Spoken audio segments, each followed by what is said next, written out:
lepas bank jual dekat pihak ketiga, adakah bank still akan layan ataupun kita terus pergi ke pihak ketiga? Okey, untuk menjawab persoalan dekat komen ni, terima kasih dah komen. Okey, untuk jawab soalan ni dia ada dua. Satu, memang betul bank jual korang punya loan tu kepada pihak ketiga ataupun DC. Satu lagi, nombor dua, bank hanya hire debt collector untuk kutip hutang korang tu. Okey, yang ni saya kena terangkan dua-dua ni sebab ada yang salah faham tentang konsep pindahan ataupun jual ni. Okey, kalau nombor satu, bank memang jual korang punya loan ataupun hutang tu kepada pihak ketiga ataupun DC. Adakah bank still akan layan korang? Selalunya tak. Sebab apa?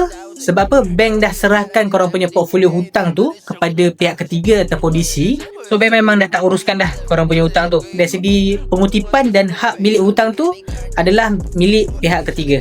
Yang tu kalau bank jual. Nombor dua, kalau bank hanya hire DC ataupun debt collector untuk kutip hutang korang tu. Tapi kalau korang nak berurusan dengan bank, still masih boleh. Sebab apa? Sebab hak milik hutang tu masih lagi pada bank. Jelas tak? So kalau korang masih lagi tak jelas, korang boleh komen dekat bawah, kita bincangkan.